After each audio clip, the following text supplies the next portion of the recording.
Good morning and greetings from Metropolitan State University and the faculty and staff of its College of Management, located in the Twin Cities of Minneapolis and St. Paul, Minnesota, United States of America. Metropolitan State is a member of the Minnesota State System of 37 colleges and universities. At Metropolitan State, we have more than 11,300 students studying at the baccalaureate, master's, and doctoral level. They are in more than 60 programs, including the fields of accounting, management, supply chain management, operations management, finance, marketing, and human resource management, many of the same fields that you will find at the Asian School of Business Management.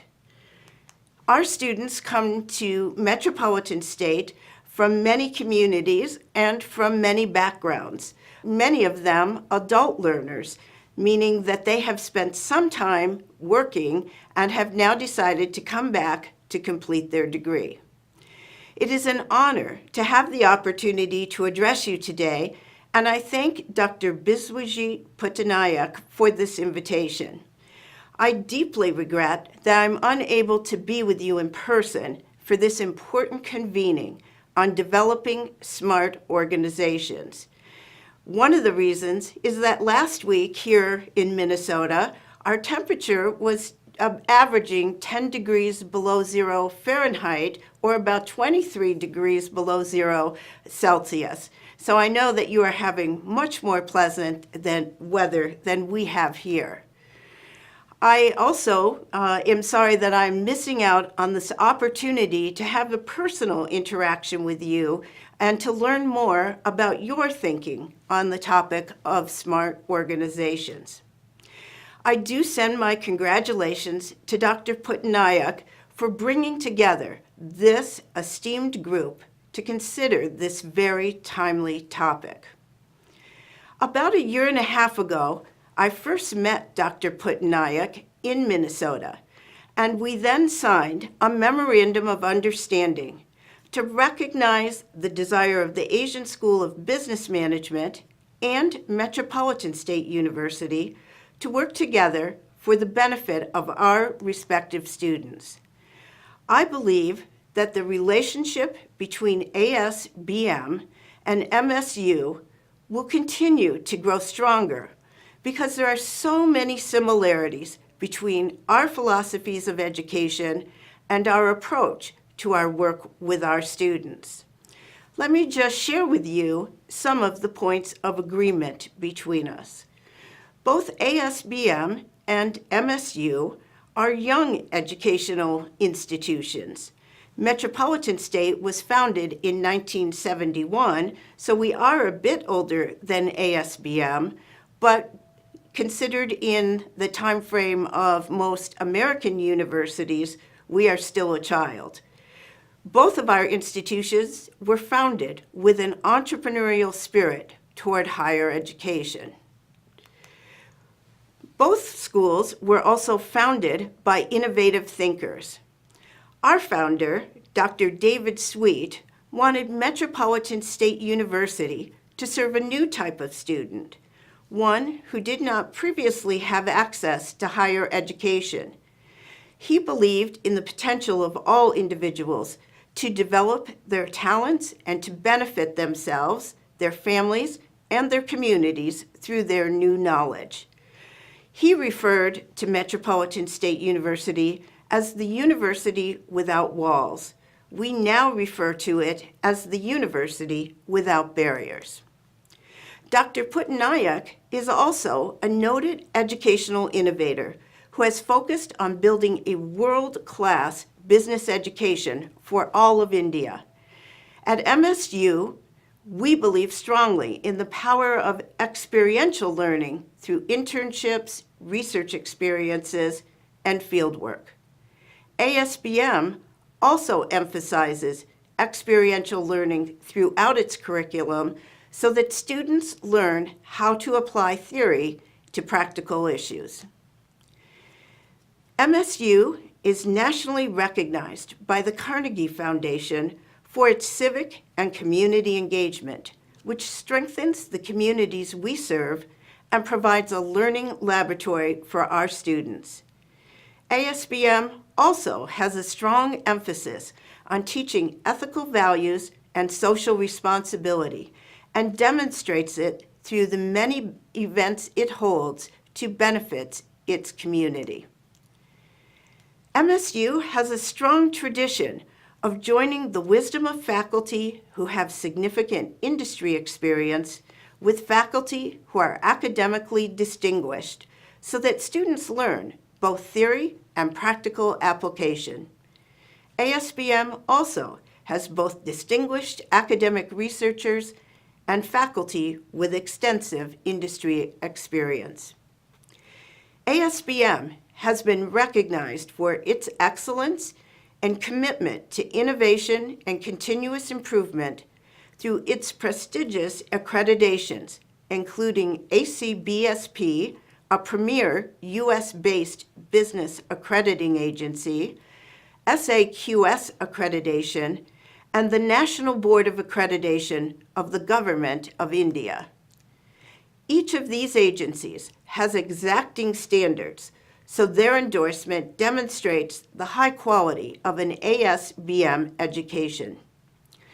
Metropolitan State is accredited by the Higher Learning Commission of the North Central Association, one of the 7 accrediting agencies of the U.S. government, and our College of Management, which offers bachelor's, master's, and a doctoral degree, is a candidate now for ACBSP accreditation.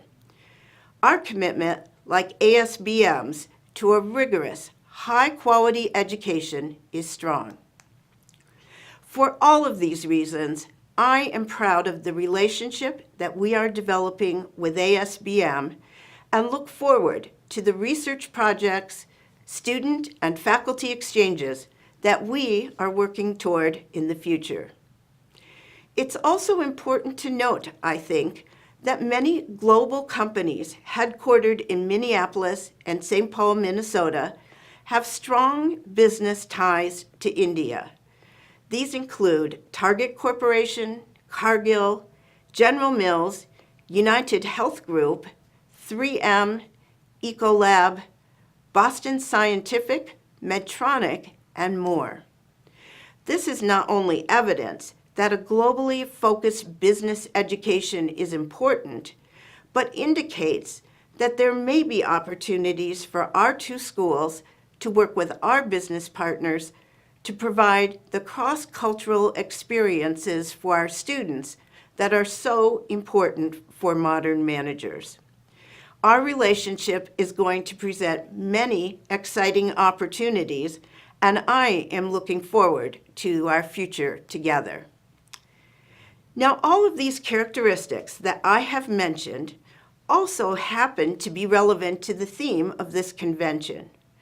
All of the aspects of ASBM and Metropolitan State that I have mentioned are also characteristics of the smart organizations that you have come together to discuss today.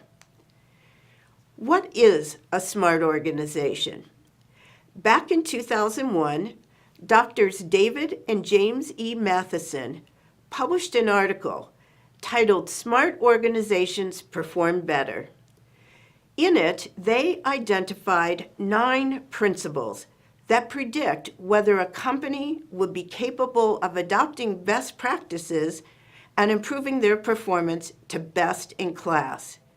Using these practices, they developed a measure of organizational IQ. The principles they discovered through their research include the following. Smart organizations will have a value creation culture. This is a culture where all employees understand that their work creates value for their organizations and its customers. There's an alignment between the mission, vision, and values of the organization and the work and commitment of the employees. Smart organizations will create and consider alternative ways of doing things. It's not possible to choose the best practice and the best idea unless an organization considers all potential alternative ways of doing things. This is an important indicator of a smart organization. Smart organizations will engage in continual learning. They view change as an opportunity for growth and improvement. Smart organizations will also have an ability to embrace uncertainty and to prudently manage risk. We live in a turbulent global environment, and there is little certainty in the world of business. So it really is necessary to develop that skill. Smart organizations adopt an outside-in strategic perspective.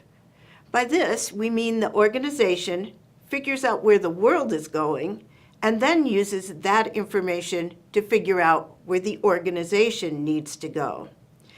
An example from Metropolitan State University of that kind of thinking is the recent development of our curriculum and our extended learning opportunities for working professionals in the field of cybersecurity. If you are reading the newspapers these days, you will notice that the topic of cybersecurity has become an extremely important one for our business organizations, our governments, and our society. A smart organization uses systems thinking to understand the effects of its decisions that may not be immediately obvious.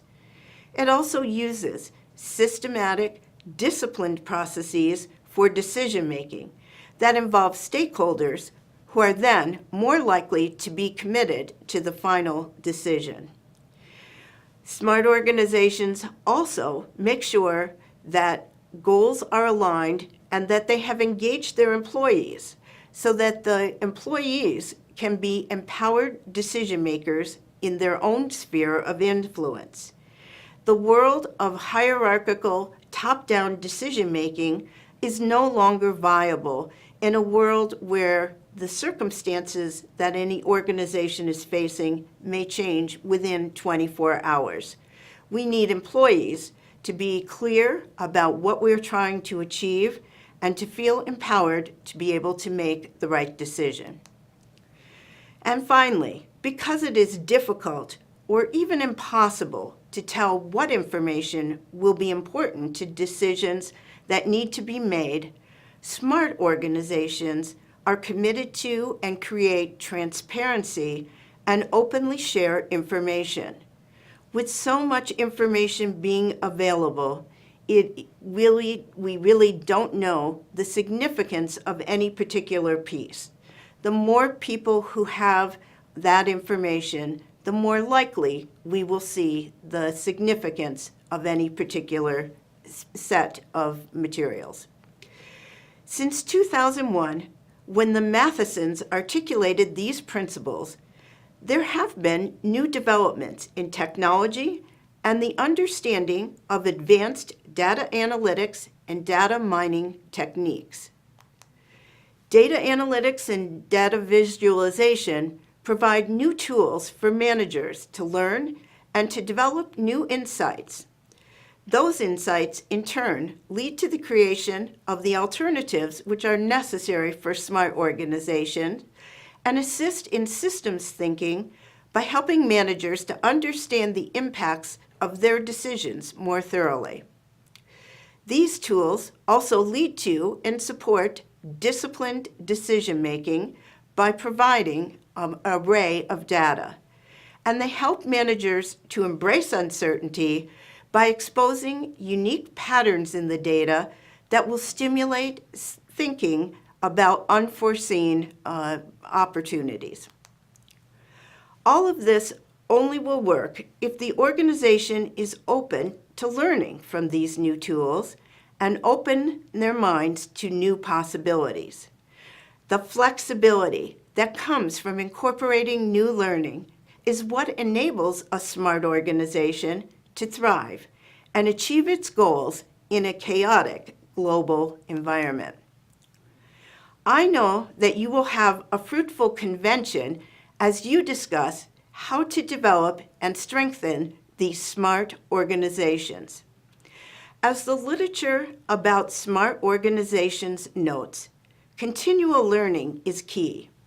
That is why students need to begin their learning journeys at educational institutions like ASBM and MSU. There is so much to know about successfully managing an organization in the modern world. Higher education focused on business management is the essential starting point.